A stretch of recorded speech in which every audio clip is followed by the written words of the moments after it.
Thiru Jayant Maman Matthew, Executive Editor, Malayalam Manorama. Thiru Jacob Matthew, Executive Director and Publisher, Malayalam Manorama. Thiru Daris Ahmed, IAS Secretary of Tamil Nadu Government. Thirumigu Lakshmi Subramaniam, Senior Special Correspondent, The Week. Our own prolific Tamil writer, Thiru Perumal Murugan. Distinguished writers, filmmakers and artists across from the country. Eminent personalities from the world of art and literature. The distinguished audience gathered here. Dravida Munnetra கழகத்துடைய கேரள மாநில அமைப்பாளர் திரு KR Murugesan, press and media அனைவருக்கும் வணக்கம், எல்லாருக்கும் நமஸ்காரம் and good afternoon to everyone.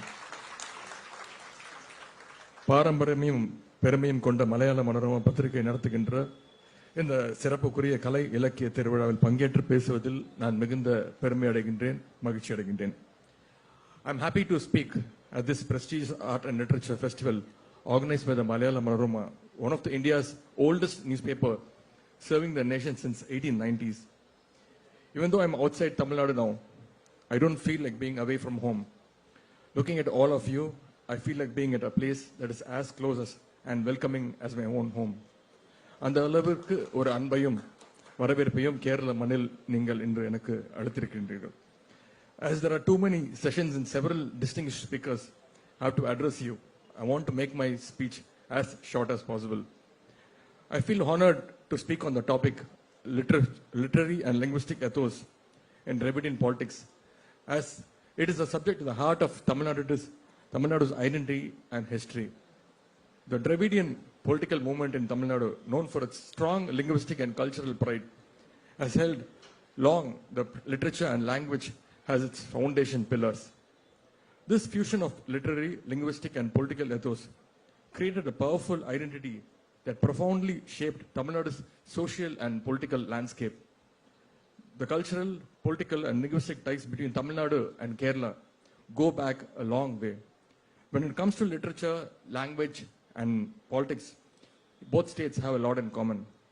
தந்தை பெரியார் அவர்கள் இதே கேரளாவில் 1924 நடைபெற்ற வைக்கம் போராட்டத்தை முன்னின்று நடத்தி வெற்றி பெற்றார்கள்.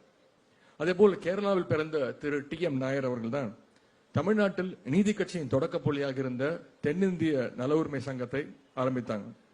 அது தமிழ்நாட்டில் புதிய அரசியல் எழுச்சியை ஏற்படுத்தியது. Tamil Nadu and Kerala governments conducted multiple events to commemorate and honor the centenary year of the Vaikom protest.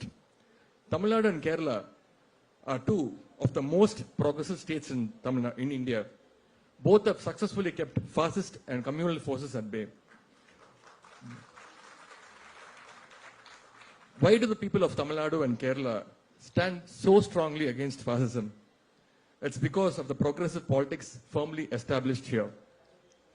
தமிழ்நாட்டில் திராவிட இயக்கம் தோன்றுவதற்கு முன்பு இலக்கியம் என்று சொல்லப்பட்டவை எல்லாம் வெறும் பக்தி இலக்கியங்களும் புராணங்கள் மட்டும்தான். Our leaders invoked Tamil literature to propagate rationalism and promote scientific temper. Leaders like Anna and Kalaignar popularized Tamil literature that was rooted in human life and popular culture, like Tirukkural, Silappadigaram, Purananuru and Dolgapiyam among the people.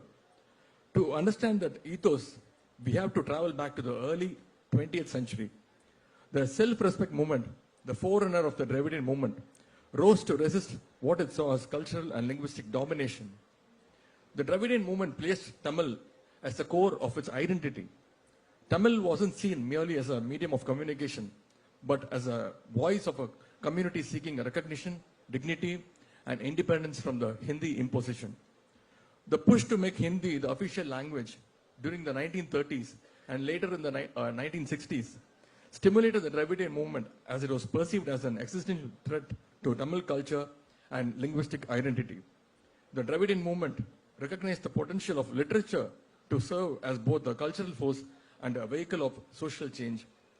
Certainly, Periyar's writings, manifestos, and editorials condemned caste-based oppression, male-dominant practices, rigid social structures. He voiced for the self-respect for everybody. Our leaders harnessed literature as a tool to connect with the masses. Perading Anna and Dr. Kalaigner's speeches, infused with literary references, poetry, and wit, made the political philosophy of the Dravidian movement easily understandable to all the masses. Our leaders' work echoed the Dravidian movement's core values of equality, rationalism, and anti-religious beliefs. The impact of this literary and linguistic ethos on social endures today and reflects in Tamil Nadu's language policies, cultural festivals, and educational curricula that preserve the unique Tamil identity. Even today, the pride in Tamil language and literature fuels policies and discussions about the state autonomy and cultural excellence. Earlier, Tamil Nadu's stand of linguistic insubordination had been seen as a divisive by the nationalists of that era. They thought our opposition to the Hindi imposition would eventually lead to the nation's disunity. However, after many decades, history has proved otherwise, that so-called nationals who still want to impose Hindi on all the Hindi, non-Hindi speaking states are indeed divisive and a threat to the national unity. So I'm standing in front of you with a sense of pride that struggles carried out by the Dravidian movement in Tamil Nadu have in fact saved most of the Indian state languages from falling prey to the Hindi imposition. இன்றைக்கு இந்தியாவில் மாநில மொழிகள் உயிரோடு இருக்கிறது என்று சொன்னால் அதற்கு மிகப்பெரிய காரணம் நாங்கள் சார்ந்திருக்கக்கூடிய திராவிட இயக்கம் என்று சொல்லிக் கொள்வதில் நாங்கள் மிகுந்த பெருமை கொள்கின்றோம். The Dravidian movement also attempted to rationalize the Tamil language itself. Our leader, Periyar, questioned the gender-biased words in Tamil languages such as vidavai, which means a widow, and also a word bachari, which means prostitute. And Periyar asked what equivalent words were there to refer to a man who loses his wife and the one who visits a prostitute. Surprisingly, Periyar raised these issues when feminism has not even caught the imagination of the European societies. The Dravidian politics questioned all the pre-existing interpretations over Tamil literature, and it introduced fresh and progressive meanings. This is the main reason Tamil has become a political weapon of the Dravidian movement, with which it was able to rally large numbers of people, particularly the working class. As Dravidian leaders expanded the reach, Tamil cinema became an influential platform to amplify the Dravidian ideology. Before 1950s, Tamil cinema was heavily Sanskritized and released with anti-scientific themes. That era's cinematic language was accessible mainly to the upper caste and the affluent audiences. Downtrodden people watched cinema, but they hardly understood anything. It was the advent of the Dravidian movement that changed the situation. However, later, after the 1950s, cinema emerged as a dominant medium for political messaging, with movies delivering socially conscious narratives and dialogues that resonated with the masses. Dialogue writing became an art form through which the political ideals could be seamlessly woven into entertainment, achieving unprecedented reach among both the urban and the rural audiences.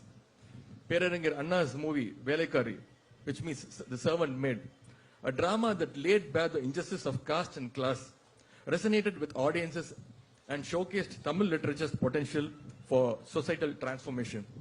Dr. Kalangar's famous movie, The Parasakti, reshaped the screen language of Tamil cinema world. Dr. Kalangar infused his screenplays with messages that challenged caste hierarchies, advocated for rationalism, and questioned traditional authority. His use of culturally resonant dialogues made the Dravidian ideology relatable and impactful, paving the way for political aspirations through the emotional power of cinema. Before entering politics, as you all know, I had a small stint in the Tamil film industry. The Tamil film industry is doing business with billions now. Similarly, we have a very thriving film industry in Kerala. In fact, I like most of the Malayalam films being made in the recent times. Likewise, Telugu and Kannada film industries are also performing very well. But think for a moment, does any other language in any North Indian state have spawned a vibrant film industry like in South India? The answer is a very big no. Almost all the languages spoken in the North Indian states have given way to Hindi. As a result, they have only Hindi films, that is Bollywood. Mumbai is extensively producing only Hindi films now, not Marathi films, not Bhojpuri, not Bihari, Haryanvi, and Gujarati films industries. They receive far less attention compared to Bollywood and Hindi films. Sadly, many other states in North India do not even have their own film industry. If we fail to protect our language, then Hindi will take over our culture and erode our identities. அதனால்தான் திராவிட இயக்கம் ஹிந்தி திணிப்பை எதிர்த்ததை தவிர தனிப்பட்ட முறையில் ஹிந்தி என்கின்ற அந்த மொழி மீது எங்களுக்கு எந்த வெறுப்பும் கிடையாது. Let me present you with a situation in colonial Tamil Nadu a century ago. In the cultural domain, those who spoke Sanskrit were held in high regard in the society. Sanskrit denied equality, honor, and progress to the Tamil masses, especially to the lower caste, women, and the working class people. முன்னொரு காலத்தில் தமிழ்நாட்டில் கலாச்சார விஷயங்களில் சமஸ்கிருதம் பேசுவர்கள் தான் அதிக மரியாதை தரப்பட்டது. If someone wanted to become a doctor back then, they had to pass entrance exam in Sanskrit. Is there any connection between a medical exam and the language Sanskrit? A huge no. Just like NEET today prevents students from the rural, backward, and marginalized backgrounds, Sanskrit was once used as a barrier to keep many from studying medicine. It was the Justice Party that eventually removed this mandatory Sanskrit requirement for the medical admissions. In the 1920s, a Sanskrit professor at a Madras University received a monthly salary of rupees 200, while a professor in a Tamil department